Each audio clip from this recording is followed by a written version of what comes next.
It's estimated that up to 85% of men are dissatisfied with their current level of muscularity, and let's be honest, almost every guy over 40 would like to be leaner. Social media isn't helping anything either. You may have noticed that your feed is filled with confusing fitness advice like eating nothing but protein, the evils of sugar, or even people saying we have to eat raw meat like our ancestors. Ridiculous. Well, if we're going to be in better shape than 95% of the population, we need to rid our minds of these gimmicks and fads. We have to get back to the basic habits that have worked for the fittest people on earth over the last 5 decades. Now, right now, you may think that a physique that rivals these is impossible, but if you follow the tips in this video, I assure you it's not. My name's Jay Scott, and as a fitness coach, I've helped hundreds of guys get in shape over the last 20 years. And that's without spending all day in the gym and eating food that tastes like cardboard and wood chips. But it didn't start that way. When I first tried to get in shape, I did tons of fad diets and workouts. I went all in on the fat-free craze in the late 90s, and everything I ate had to say fat-free on it. I did that for like a couple of months. I also trained for hours every day until I completely overtrained and I had to stay in bed for a whole weekend to recover. Needless to say, those things didn't work. But I want to save you that trouble because over time I learned that the simple things are what really work, the basics. So what exactly do the fittest people on earth do that other people don't? Well, the first thing the fittest people on earth do is take control of their workouts. That means you need to start working out consistently to build muscle and totally reshape your physique. But know this, all of the most aesthetic, all the best looking physiques, they have weight training in their program. That's because the fastest way to visibly change your physique is with resistance training, namely the big three: a horizontal press, a row, and a squatting or leg press movement. Now you want to make sure you use a full range of motion on these and have proper technique. And there are all kinds of videos out there for that. Now use progressive overload on these. That basically means to get stronger and your physique will transform fast. The next thing the fittest people on earth do is track their progress. Now you can bet that the fittest people you can think of all do a lot of tracking. They understand where their body is right now so they can move towards their future goals. So that means tracking your body weight at least a few times a week and preferably even daily. The best way to do this is to check your weight every day right after you wake up and urinate. Was that gross?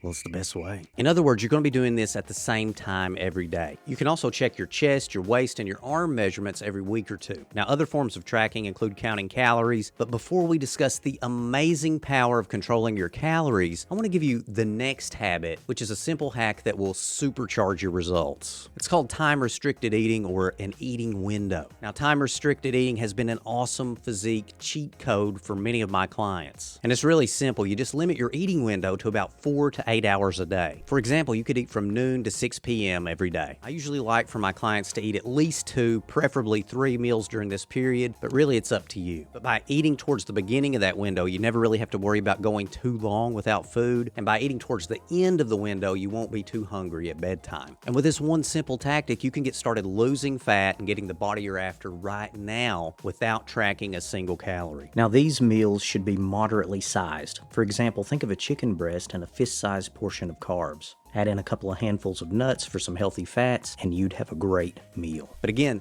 this time-restricted eating, it's a tool. It's not magic. But give it a try. See if it fits your lifestyle. Now, for the next thing that the fittest people on earth do, we need to go to the kitchen. Now, the fittest people on earth, almost universally, they eat a lot of fruits, they eat a lot of vegetables, and they eat a lot of protein. And this means adding things to your diet, not subtracting. So go to the grocery store, stock up on your favorite fruits, your favorite vegetables, and start eating a lot more of them daily. Now, the fiber and the volume of these fruits and vegetables, they'll help you stay full, and they're great for your health. In addition, start buying lean proteins like lean beef, Greek yogurt, whey protein, and even low-calorie, high-fiber protein bars. Greek yogurt and fresh fruit are great together, by the way. Now, you should try to get 0.7 to 1 gram of protein per pound of body weight a day for maximum results. But the great news is that while it may seem like a chore to eat that much protein, it's completely worth it because it's going to keep you super full and super satiated. If you'd like personalized coaching tailored to your specific fitness goals and lifestyle, then head over to fitmenover40.com and check out our personalized coaching. I'll take care of all the details for you so you can be in your best shape ever just a few short months from now. I'll put the link in the description. Now, for the next habit of the fittest people on earth, we need to go outside. The fittest people on earth also move a lot during the day. That means getting up and getting active. And hopefully the way you do that gets you outside too. Studies have shown that being around a green environment and even the sound of birds reduces stress. And stress is one of the worst things for fat loss and muscle gains. I mean, it's really terrible for your body. So getting outside, it's going to lower your cortisol and it's going to make you feel great. It'll even help your brain work better and help to improve cognition. That means you're going to think better and you're going to perform better at work. So getting outside, it is great. But mainly, you just need to move. And that means you need to keep track of your movement in some way. I personally like my clients to have a step goal for the day. For example, the step goal that I'm going for right now is actually about 8,000 steps a day. Now that number gives you most of the health benefits without being too overwhelming. And 8,000 steps a day, it burns about 200 or 300 calories for most guys, so it's going to help you get that six-pack. But what if you like jogging or the treadmill or high-intensity interval training? That is just fine. Just make sure you do it consistently and in an amount that's substantial, but that's not overwhelming. Now, the fittest people on earth, they also understand the calories that are in the food that they're eating. You see, food is simply fuel, and the amount of fuel you eat over time determines whether your body's going to look overweight and soft or chiseled like granite. Again, food, it's like fuel. So for example, if you went to the gas station and you just put random amounts of gas in your car, sometimes you'd end up underfilling the tank, and sometimes you'd end up overfilling the tank and just spilling it all over the ground. That's why we have automatic shutoffs on those pumps. But unfortunately, we don't have that on our bodies. And when we put in too much fuel, when the gas spills out of the tank, we end up with an excess, and that excess ends up on our love handles. So knowing your body's maintenance calories, what it takes to maintain your body weight, is like knowing the size of the gas tank on your car. And a good way to estimate your maintenance calories is by using one of the online calculators. I put a link to a good one in the description. You basically just put your height, weight, and activity level, and it spits out a number that's a good estimate of your maintenance calories. From there, you'll either add a couple of hundred calories to that to gain weight, or eat in a 300 to 500 calorie deficit to lose weight. So how do I track my calories? You can track your calories by downloading an app like MyFitnessPal. Apps like this make it simple to log in the foods that you eat every day. And I'll have a lot more information about this in future videos. Logging calories, it has a ton of benefits. For one thing, when you log your foods, you'll be a lot less likely to stress eat or eat when you're not thinking about it. And you will 100% know when you're on track and when you're off track. Basically, logging your food puts an end to the guesswork when it comes to dieting. And again, you can bet that the fittest people on earth, they have a very good idea of the calories that they're consuming daily. The fittest people on earth, they also have a proper fitness mindset. Here's what I mean by that. These super fit people, they make working out a part of their lives, and they use it for stress relief and for making themselves feel better. They work out so regularly and they make it such a habit that they feel terrible if they don't work out. Over time, they develop intrinsic motivation. That means that they actually like the process of working out and they aren't just doing it for the end goal. In other words, they aren't going to be happy when they get there. They are happy now because they are on their way there. They're in the process. Now, let's instill a ton of hope here. If you make fitness a major part of your daily life, you will become a fit person. It's as simple as that. You will become a fitness master over a period of time. And if you do it consistently, it will become a part of your identity. And that's when you've really nailed it. Now, depending on your starting point, it could take a while to get to your goals. But you know, that time, it's going to pass anyway. And by beginning your fitness journey right now, by making it a part of your life right now, you're going to be improving every single day that passes. And if you work out consistently and you follow the habits that are in this video, the results are guaranteed to come. And as stated, in about 4 months, you will totally transform your physique and be in better shape than about 95% of the guys you interact with regularly. I mean, unless you're hanging out with Olympic athletes or something. A great saying to keep in mind is don't beat yourself up, just keep doing the reps. In other words, incorporate as many of these tips as you can over time and do your best. And don't get frustrated if you make a mistake or if it takes you a while to get in the groove. That's completely normal. And if you want to know why 93% of men over 40 never lose their belly fat, watch this video next.